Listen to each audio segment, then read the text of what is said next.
نشر برنامه اخباری آزادی خوش آمدید. سلام بینندگان عزیز. تازه‌ترین خبرهای تاجیکستان و جهان را پیشنهاد شما می‌کنیم.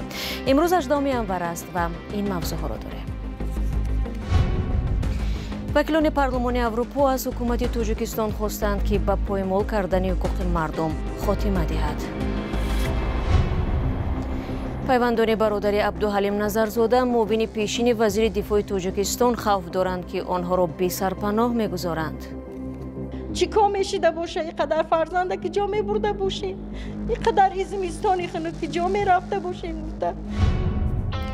و با عیب ماشین گران وزن راه مردم دهه حسن قربانی در نویه واسه 3 کیلومتر درازتر شد. تاکسی راش دیگه که گیه وقت سری تنها میتونه رفته. این آدمایی که جایاش هم پیاده‌گر میروند تمام. پارلمان اروپا با قبول یک قطعنامه از حکومت تاجیکستان خواست به حقوق مردم احترام گذارد و سرکوب و به زندان انداختن خبرنگاران و فعالان مدنی را بس کند. با این قطعنامه 481 نفر رای موافق و 25 کس رای مخالف دادند. در قطعنامه که روزی 18 انور قبول شد، حکومت تاجیکستان را برای سرکوب رسانه‌های مستقل و خبرنگاران، منتقدان دولت، وکیلان دفاع سخت تنقید کردند. از جمله از عبدالله غربتی، دلیر امام علی، عبدالستار پیر محمدزاده و الفتخانی محمدشایوا نام بردند که در 2 سال گذشته به سالهای طولانی زندان محکوم گردیدند.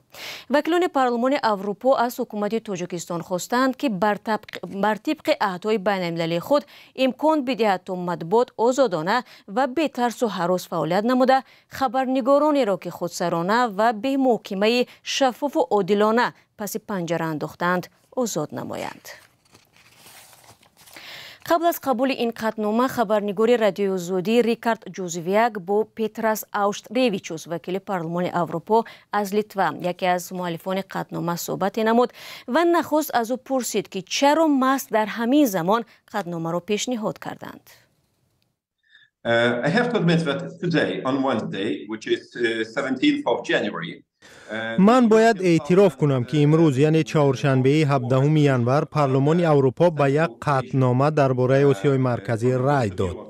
در این قطعنامه به وضع حقوق انسان، وضع مطبوعات، احوال فعالان مدنی در آسیای مرکزی اشاره‌های زیادی شده است. اما این یک نگاه عمومی است، ولی ما سعی کردیم که به تاجیکستان توجهی بیشتر شود که با قبول 2 قانون بخصوص درباره مبارزه با افراطگرایی و تروریسم در چند وقتی گذشته، بخصوص از سال 2022 در آنجا تمایل نوی تعقیب و پامال کردن حقوق فعالان مدنی شدت گرفت. ما شاهد آن شدیم که مقامات با استفاده از این قانون‌ها سرکوب جامعه مدنی را سخت‌تر کردند. برای همین ما نمی‌توانستیم دیگر این وضع بخصوص اوضاع مطبوعات را نادیده بگیریم.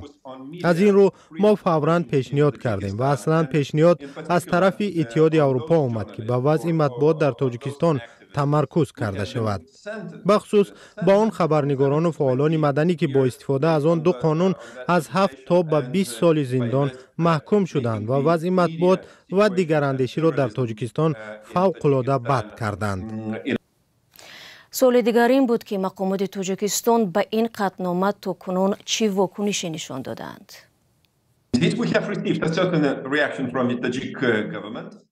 در واقع ما پاسخهای معینی از حکومت تاجیکستان از سفارت کشور در اتحاد اروپا گرفتیم. آنها به ما روز سه‌شنبه اندکی معلومات فرستادند. این یک امر معمولی و قانونی از طرف تاجیکستان است که به ما درباره حادثه‌ای که نگاه دیگری به آن دارند به ما اطلاع بدهند. من همه آن معلومات و سندها را دیدم.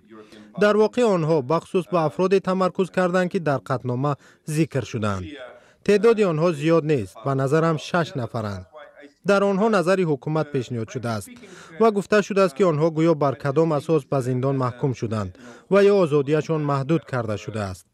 صمیمانه بگویم که من آنها را همچون اطلاع فراگیر و نهایی قبول ندارم.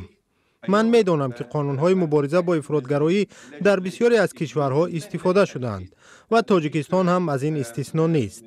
اگر من تمام آن اطلاع را خوانده باشم هم نظر و موقع من درباره فوریت قبول قطعنامه را تغییر نداده است.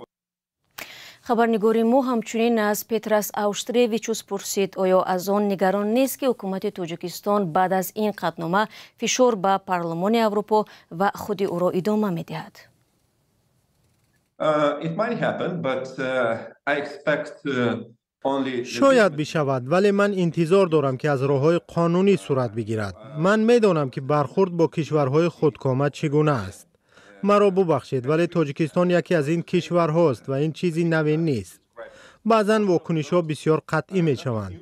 اگر شما از حقوق انسان حمایت میکنید، اگر شما در مقایسه با حکومت و یا رهبریت آن کشور گپی دیگر میگویید، به شک باید منتظر تنقید و ردیه ها از طرف مقابل باشید. از این رو میدانم که ما را تنقید میکنند که غیر خالصانه و یک طرفه گفته ایم و با مخالفان خدمت میکنیم. به فکرم ما حمایت قوی از تمام گروه های سیاسی داریم و روز گذشته مذاکرات بسیار خوبی داشتیم و یک سند مستحکم تهیه کردیم که پیام قوی به مقامات تاجیکستان میرساند و البته ما آن فعالان، حامیان حقوق و مطبوعات را حمایت خواهیم کرد.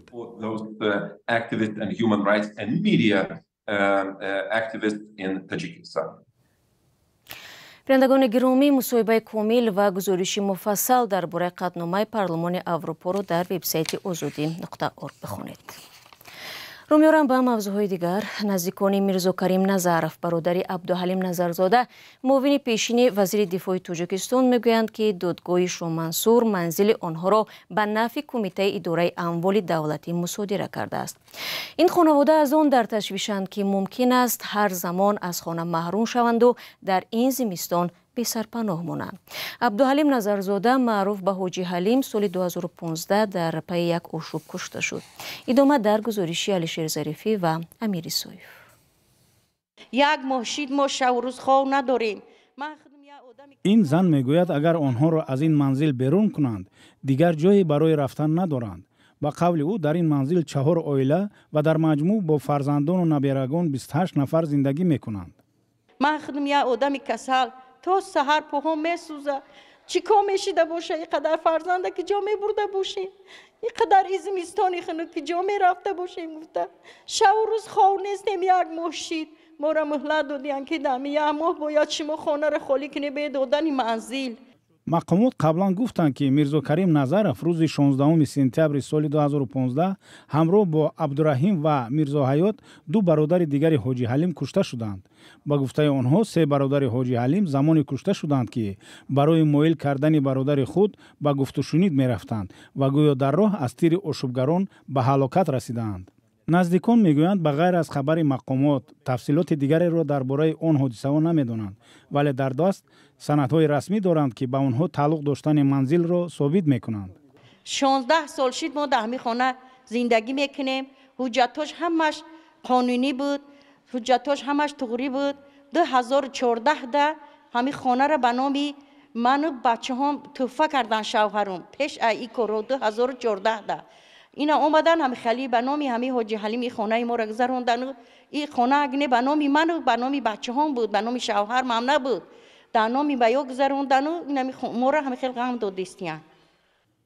هنوز سال 2016 دادگاه عالی تاجیکستان با قرار خود منزل این خانواده را به فایده دولت مصادره کرده بوده است.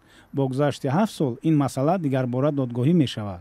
در دادگاه ناحیه شامنصور به رادیو آزادی گفتند حلنامه‌شان قوه قانونی نگرفته است، زیرا جانب دیگر از بالای آن به مرحله بالایی دادگاه شکایت برده است. مقامات تاجیکستان بعد از واقعه‌های 4 سپتامبر سال 2015 گفتند که معاون سابق وزیر دفاع سرکرده شورش بوده، ثروت زیادی از جمله فابریکه مرغ، کارخانه نان و مالکیت دیگر داشت که به نفع دولت مصادره خواهند شد.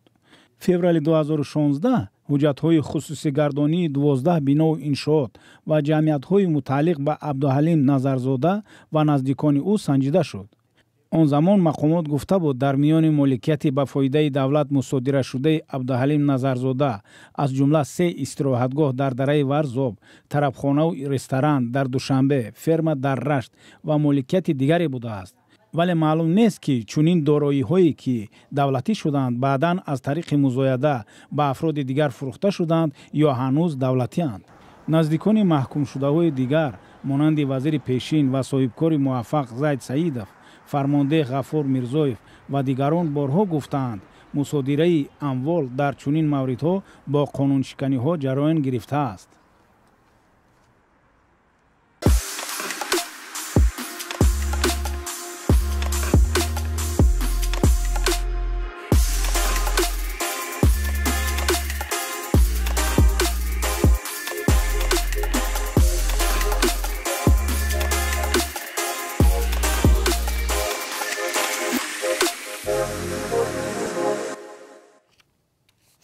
برنامه اخبار آزادی را ادامه می‌دهم. الکساندر باستریکین رئیس کمیته تفتیشاتی روسیه می‌خواهد پول اخراج مهاجران را کارفرمایان پرداخت کنند.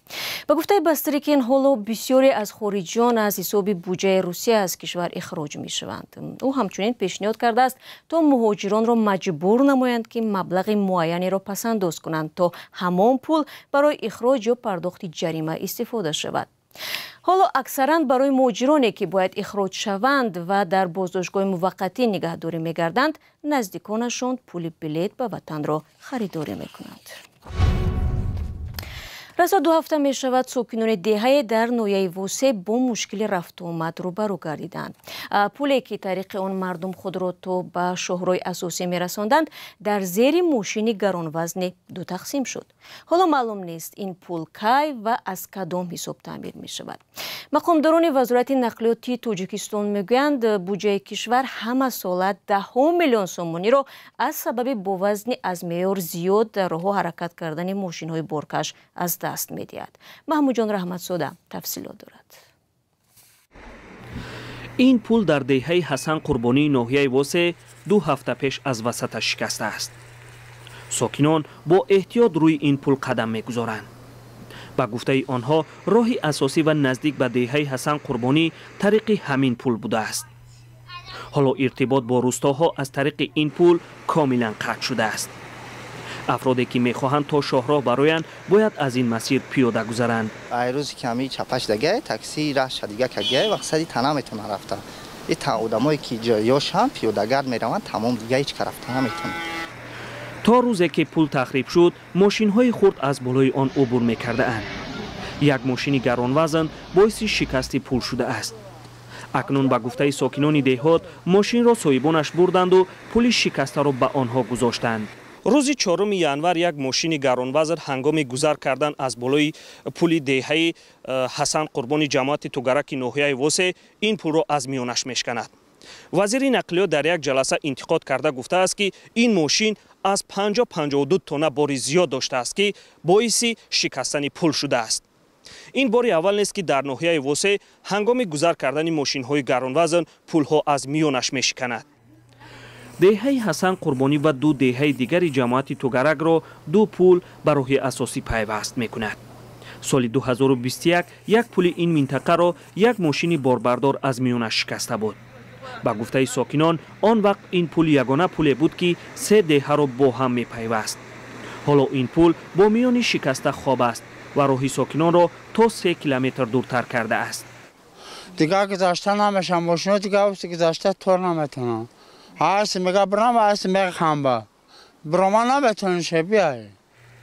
در ناحیه ووسه سال نیست که شکستن پول ها رسانه‌ای نشود.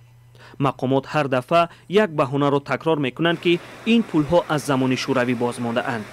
حالا یکی از پول های بزرگ دیگری ووسه در حالت صدموی قرار دارد.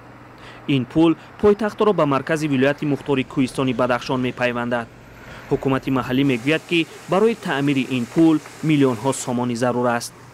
محمود جان رحمت‌زاده، آزادی، ناحیه ووسه. دوستان مهربان برنامه را با همین گزارش همکارم از ولایت ختلان به پایان میبریم. از شما منت داریم که تا این لحظه هم را همراه کردید. خبرهای از این بیشتر را پیوسته میتوانید از آن از وبسایت رادیو آزادی و صفحه های ما در فیسبوک و اینستاگرام، تیک تاک و تلگرام و یوتیوب و ادنکلاسنیکی پیدا کنید و اگر شما نیز شاهد حادثه شدید لطفاً با ما تماس بگیرید. ما شما را فردا در برنامه ها منتظریم. خود را احتیاط کنید و خدا نگهداری هر یکی شما باشید.